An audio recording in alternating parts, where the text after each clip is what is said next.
Listo.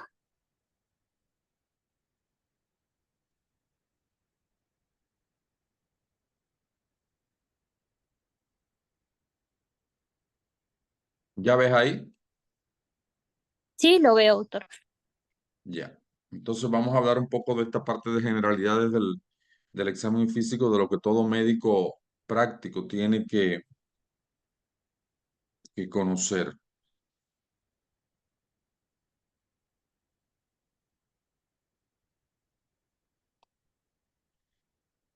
Entonces, de primera, bueno, estuvimos en proyecto integrador y seguro me escuchaste decir de que el método clínico tiene tres momentos importantes, ¿verdad? El diagnóstico, el tratamiento y el pronóstico.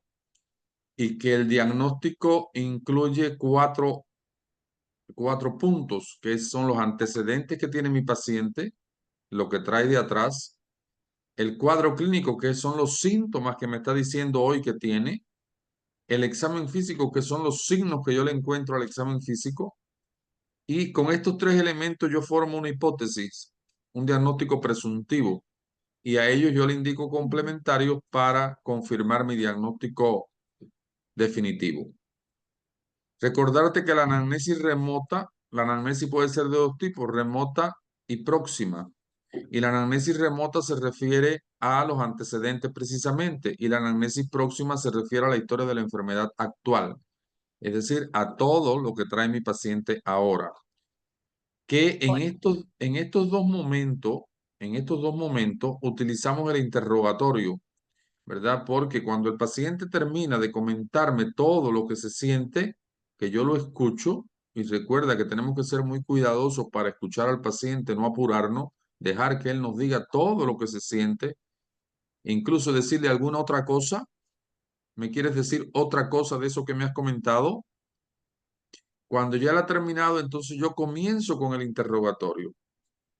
Y en ese interrogatorio es lo que siempre que estudie este punto 4, un caso, vamos a sistematizar la definición del síntoma, la semiografía.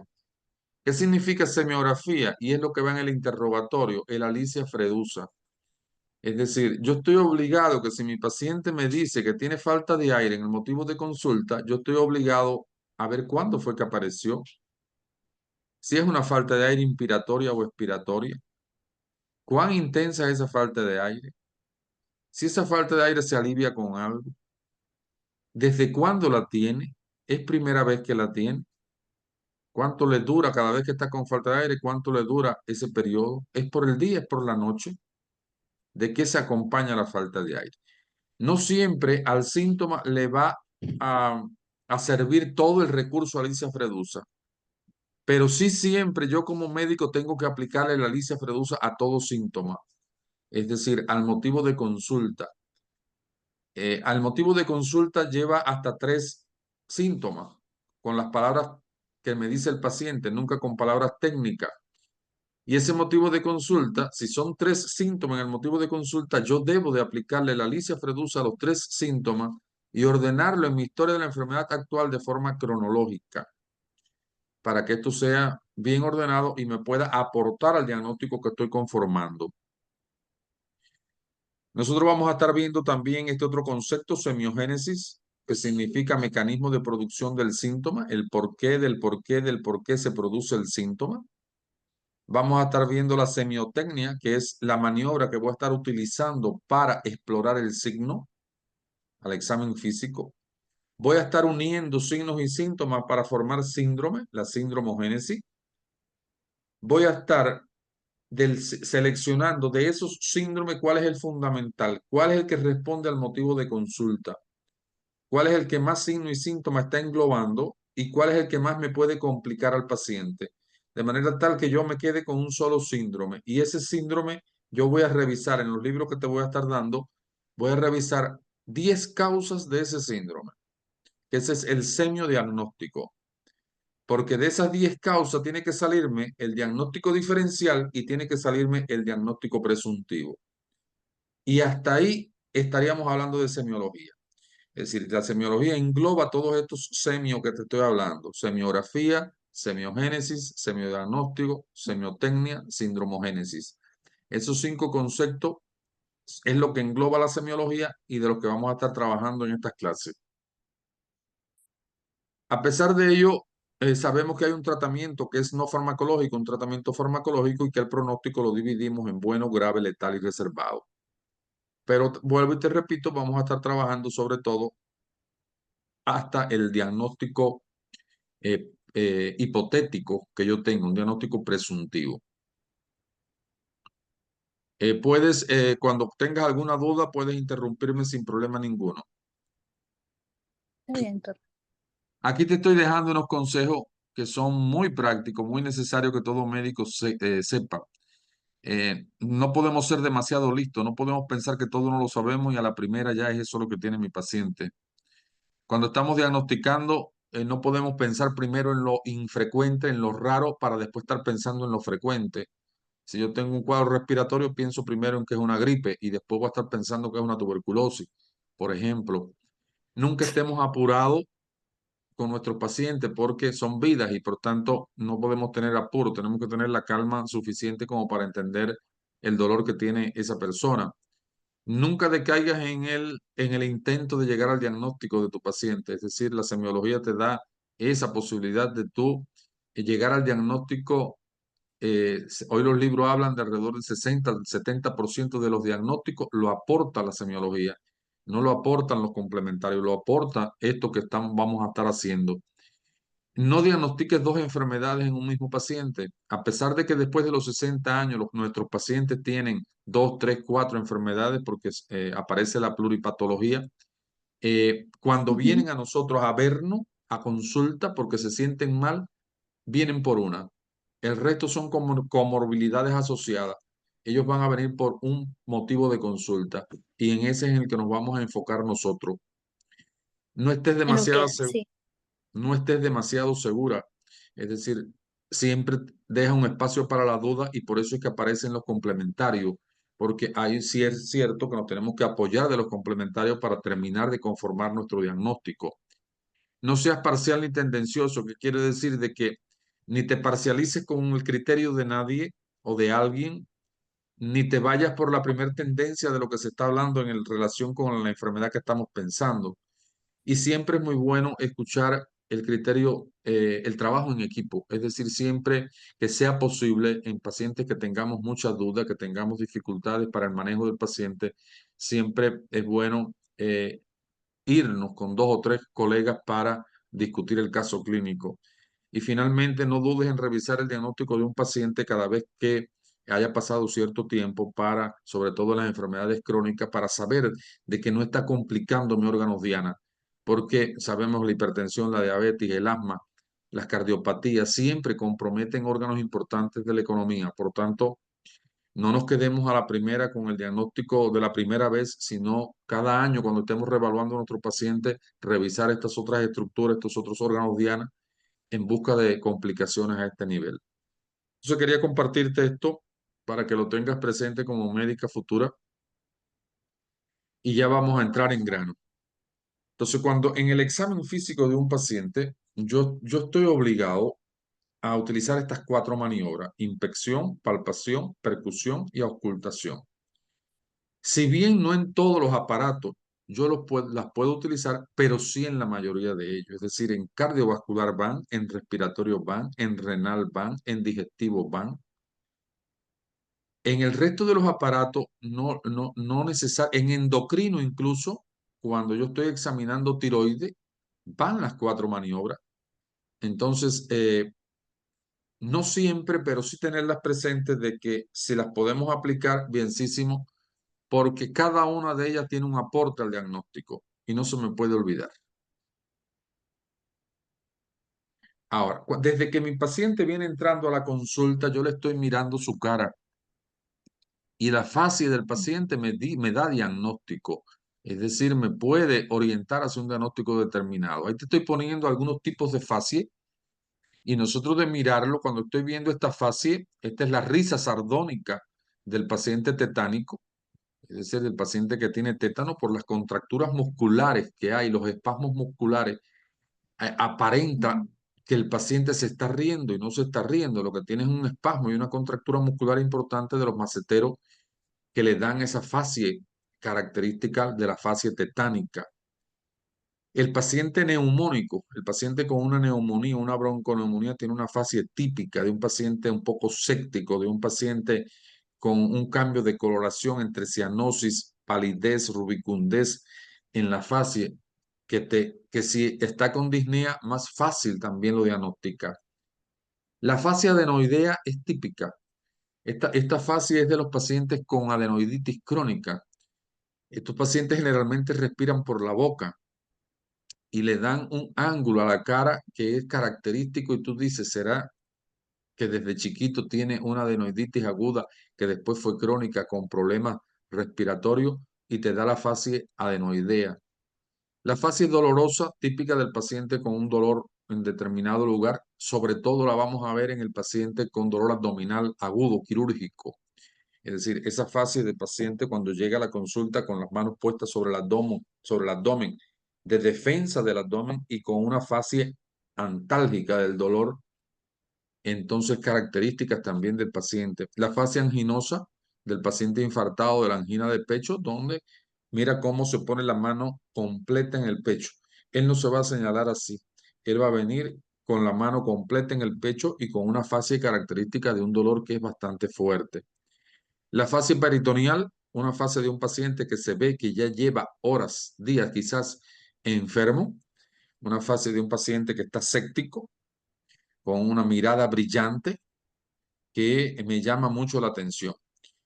La fase del paciente renal que tú conoces, que es una fase, la fase del muñeco chino, porque el edema renal que tiene mi paciente hace que aparenta tener esa cara un poco de luna llena del muñeco chino, así como se ve en el paciente nefrótico. La fase ictérica porque el paciente va a estar amarillo y esto es importante para el caso que vas a estar viendo porque el caso que vas a estar estudiando esta semana hasta el miércoles que viene va a ser de un paciente que tiene íctero y va a ser el síntoma fundamental que quiero que trabajes porque es uno de los más frecuentes que pregunta pediatría, medicina y cirugía. Por tanto, quiero que te vayas bien preparadita con el tema de ictericia. Y para la fase de la parálisis facial, que lo vemos con toma del séptimo par craneal, que se ve sobre todo en las parálisis faciales periféricas, que son esas que tú ves cuando los cambios bruscos de temperatura de frío a caliente, de caliente a frío, lo que le pasaba a nuestros abuelos antes, de que estaban tostando café y después iban a abrir la nevera o tomaban agua fría y la abuelita aparecía el otro día con la boca virada.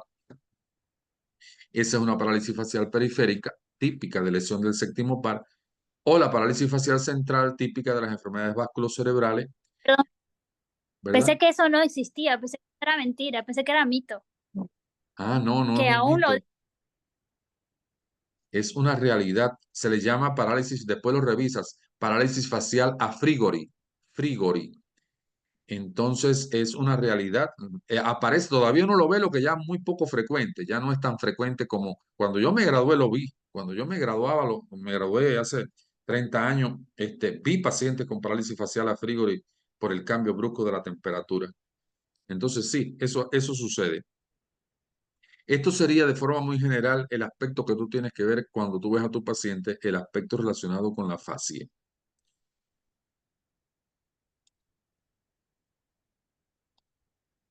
Bien. Otro de los elementos cuando nosotros vemos al paciente es cómo llega caminando, ¿verdad? Porque la marcha también me está orientando hacia alguna enfermedad, sobre todo desde el punto de vista neurológica, porque las marchas, los problemas de las marchas, si bien pueden ser de traumática por el paciente ortopédico, el paciente de traumatología, pero ese es más fácil de diagnosticar porque generalmente ya tiene un antecedente de un accidente, un antecedente de un trauma, o viene con una férula puesta, o viene con una muleta, y ya tú lo diagnosticas. Me estoy refiriendo sobre todo a aquel paciente que en su marcha normal, posiblemente desde niño, venga con este tipo de alteración. Este primero que estamos viendo es la marcha festinante, es la típica del paciente parkinsoniano. Recuerda que el paciente con Parkinson tiene una triada característica, es rigidez, temblor e hipoquinesia. Y entonces esta hipoquinesia, que es el andar de forma lento, el andar de forma lento, le da a la marcha algo característico. Ellos tratan, abren un poco las piernas, inclinan un poco el tronco para garantizar sustentación y no caerse. Aparentaran que se van a caer, pero no, lo están haciendo para. Ellos tienen un problema, los pacientes parkinsonianos tienen problemas en los núcleos grises, en los ganglios basales, y eso hace que estos ganglios tienen mucha relación con cerebelo, hace que pierdan el centro de sustentación y pierdan el equilibrio. Entonces, si tú le hicieras la maniobra de taxia, romper y estas cosas, la encontrarías alterado. Entonces, este es un tipo de marcha que cuando tú ves al paciente y si le miras la mano va a tener el temblor en cuenta moneda, entonces te ayuda a hacer el diagnóstico de la enfermedad de Parkinson. El segundo paciente habla de la marcha en tijeras. Entonces, la marcha en tijeras es este paciente que tiene trastornos, sobre todo a nivel muscular y nervioso, donde hay una unión entre las rodillas con algo de distanciamiento hacia los pies. Entonces, es como si tuvieran, al caminar, hicieran esto. Y esto lo vamos a ver sobre todo en la parálisis cerebral infantil, en el niño con parálisis, ese niño que fue traumático, un parto distóxico y hizo una parálisis cerebral infantil y evoluciona y no puede hacer este tipo de marcha. O el paciente o la paciente, porque es más frecuente en la mujer con esclerosis múltiple, por lesiones también a nivel de las neuronas motoras y sensoriales, a nivel de la médula espinal, pueden también darme este tipo de marcha. Esta tercera marcha, que es la marcha espástica, también se le llama marcha en guadaña o guadañante. Es la guadaña de la muerte. Entonces, el paciente tironea la pierna cuando es el paciente que ha hecho un accidente vascular encefálico, una enfermedad vasculocerebral, y es el paciente que tuvo una hemiplegia, tuvo un defecto motor de todo un hemicuerpo y queda con una pierna muy hiperrefléctica y pareciera que la tira. Cuando él camina hace esto. Y el brazo lo vamos a ver que está en dorsiflexión, vamos a ver que el brazo va a estar flexionado porque también tuvo una lesión de la vía piramidal y también lo vamos a encontrar de esta manera. Ese es típico, esa es una de las más frecuentes. Tú vas por la calle y mira y vas a ver muy frecuente la marcha en guadaña o guadañante o espástica de la enfermedad vasculocerebral. Y vas a decir, ese paciente tuvo una trombosis, una embolia, una hemorragia cerebral, algo de esto. La marcha en este paje, fíjate que me pone un pie como si fuera el pie del caballo. También se le llama marcha equino. Es decir, un pie, en vez de tener el pie así, caminar con el pie así, ellos afincan el pie de esta manera. Marcha equina. Y se ve también en la esclerosis lateral amiotrófica, que es otro tipo de lesión de médula con lesiones sensoriales motoras, y en las polineuropatías, es decir, también con las lesiones periféricas de los nervios periféricos, también puede encontrar esto. También las vamos a ver en muchas ocasiones secundarias a las enfermedades vasculocerebrales. Y finalmente la marcha de Pato o Watling, que es cuando tengo sobre todo lesiones a nivel del proximal de la cintura pélvica, voy a ver cómo el paciente marcha como si fuera un pato, como caminan los patos. Entonces tú te das cuenta de que ahí también debe de haber un problema a nivel periférico de los nervios periféricos, puede haber una distrofia muscular, se ve en la esclerosis lateral amiotrófica también, que no es normal tampoco la marcha de esta característica de estos pacientes. Entonces, la fase y la marcha son cosas que nosotros desde que estamos mirando al paciente que viene para nuestra consulta, le estamos dando una mirada, es la inspección que le estamos haciendo, a ver cómo es su marcha y cómo es su fascia, porque eso nos puede estar dando algún indicio para el diagnóstico luego. Ahora bien, cuando vemos a nuestro paciente acostado en el lecho, ya no está caminando, ya no lo estamos viendo en consulta, lo vemos ya en sala de internación.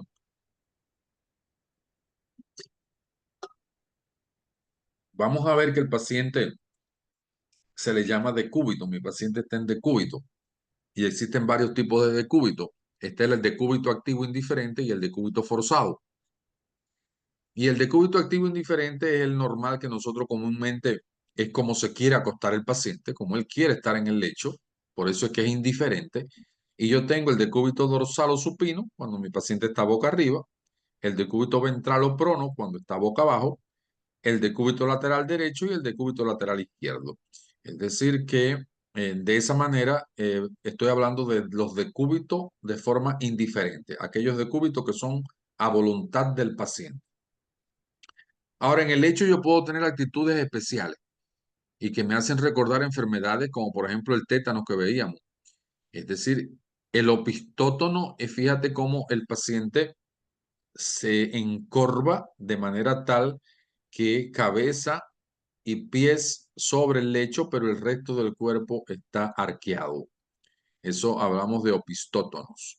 El emprostótonos está al revés, está boca abajo, pero también es como si estuviera haciendo una lagartija, una plancha, también está de esta manera.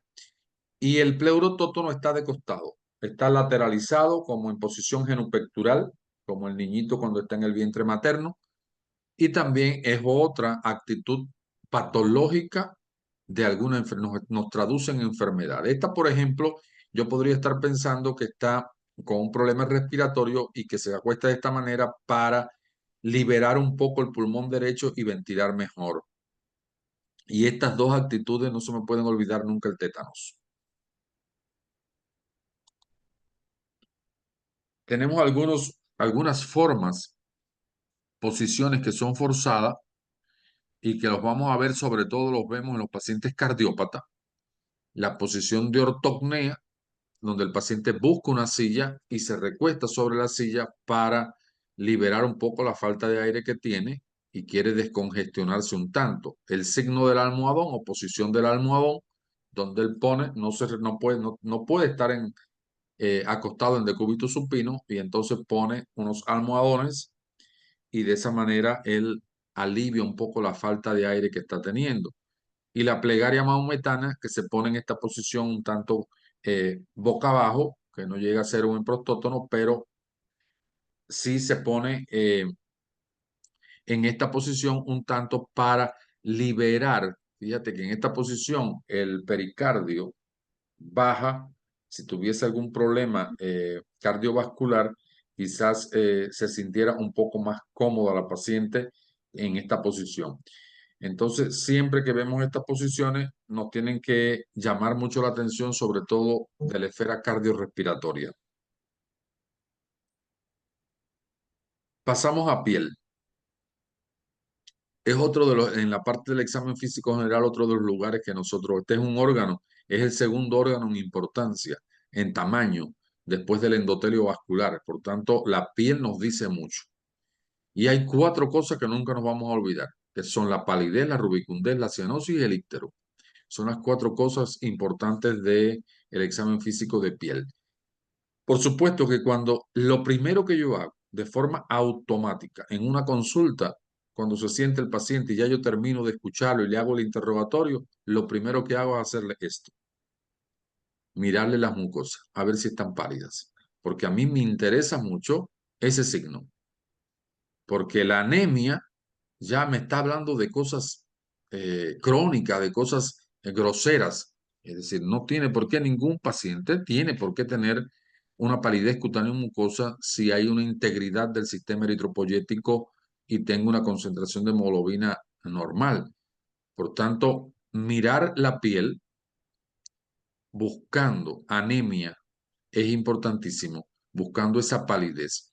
Ahora, no solo voy a mirarlo a nivel de las conjuntivas, porque también voy a mirarle piel en su conjunto. Entonces yo voy a estar mirándole las manos, voy a estar mirándole la fascia. Si cuando estoy en el abdomen revisando abdomen, le estoy mirando la piel del abdomen. Cuando quiero revisar los edemas en las piernas, le estoy mirando la piel de los miembros inferiores. Es decir, voy a estar mirando la piel en su conjunto. ¿Por qué? Porque si yo veo un paciente que tiene la piel muy pálida de forma general, también me va a llamar la atención. Voy a estar pensando, ¿será que está vasocontriñido? ¿Será que hay una vasoconstricción periférica que está en shock mi paciente y por eso está tan pálido? Entonces, el color de la piel en función de la palidez es importante.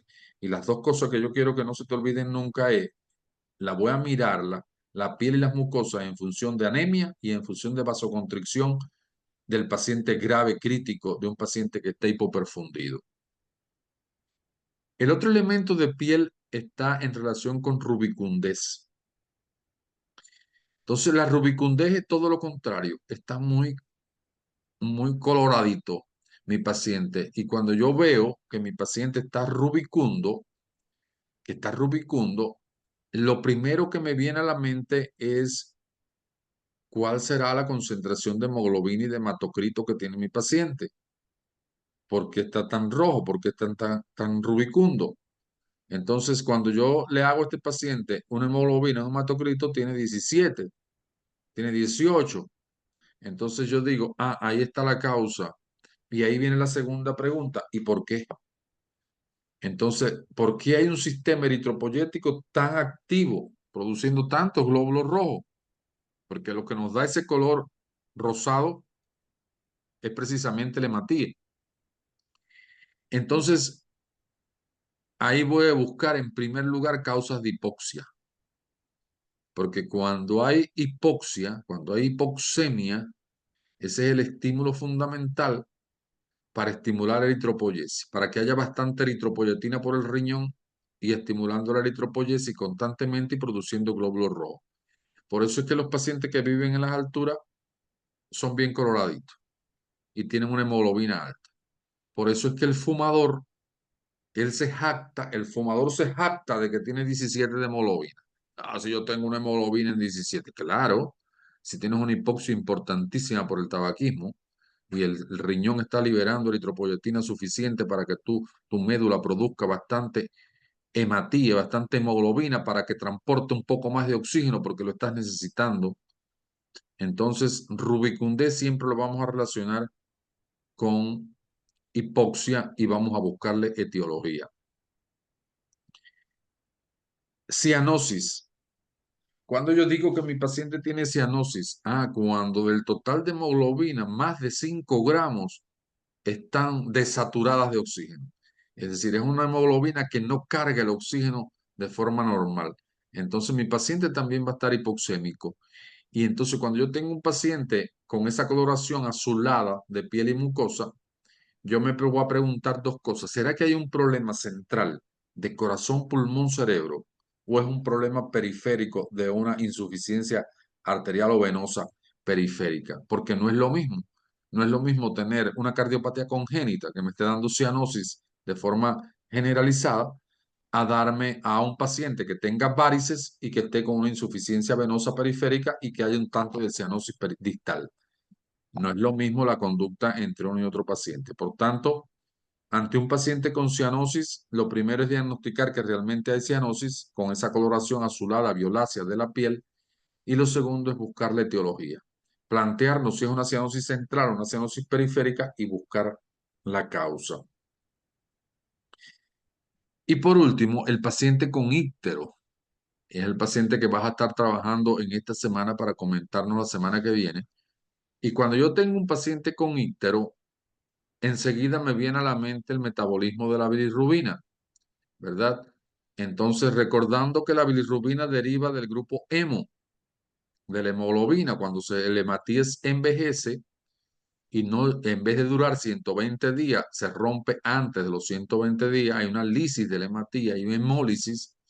Entonces, el grupo hemo libera el hierro que él tiene y queda la biliverdina, que por acción de una biliverdina reductasa de una enzima, la reduce esa biliverdina y la convierte en bilirrubina no conjugada. Esa bilirrubina no conjugada no es hidrosoluble, por tanto, tiene que buscar a alguien que la lleve al hígado, que es la albúmina. La albúmina carga la bilirrubina no conjugada, la lleva al hígado y en el hígado se conjuga. Y al conjugarse con el ácido glucurónico, por acción de la glucuroniltransferasa, se convierte en bilirrubina conjugada.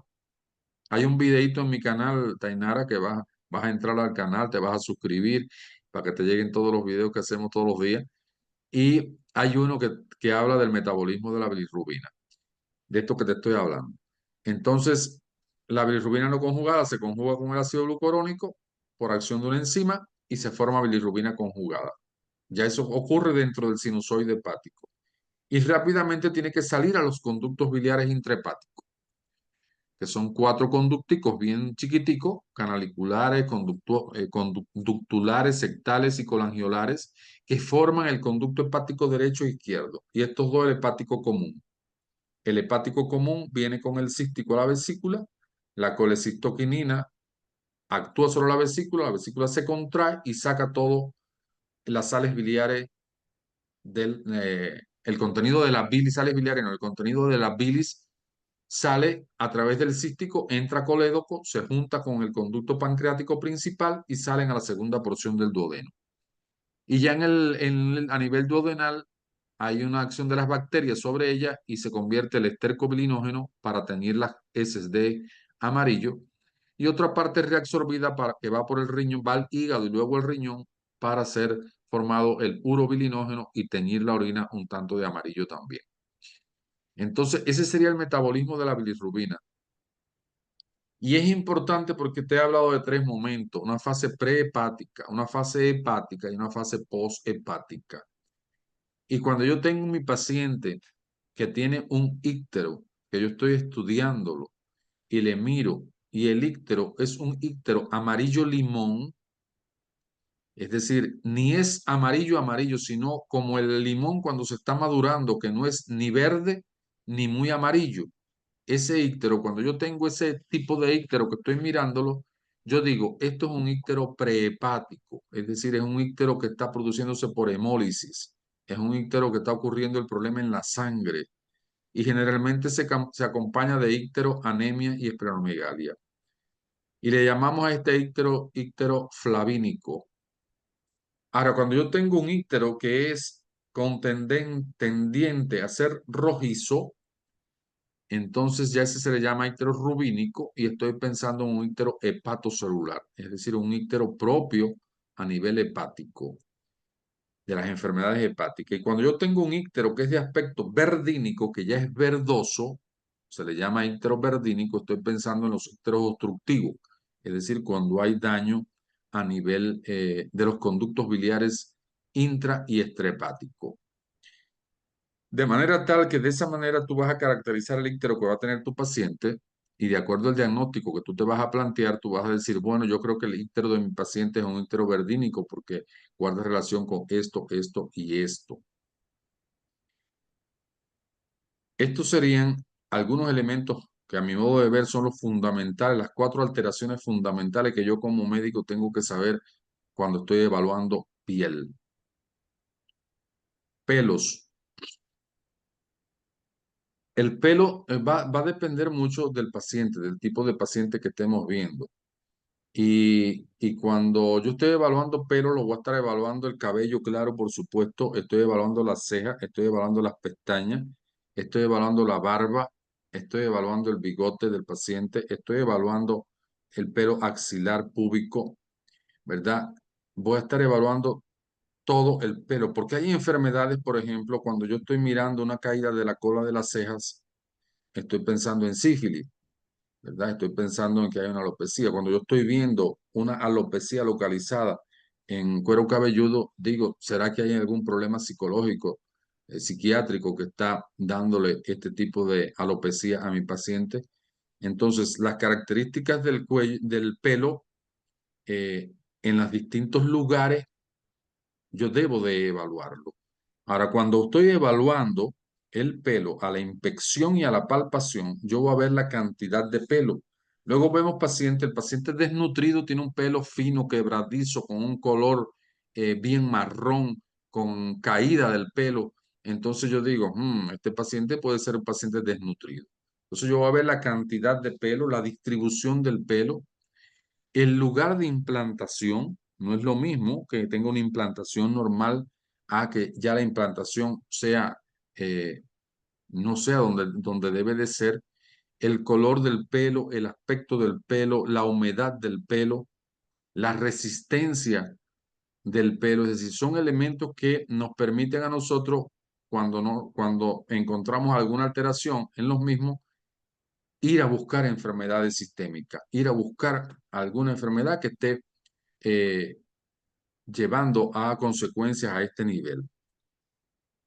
Uñas, pelo, uñas, estamos viendo dentro de las faneras, es como se les llama a este grupo de partes de nuestro cuerpo.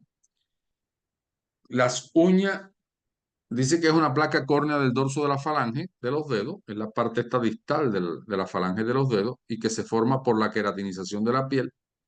Y yo debo de estudiar la forma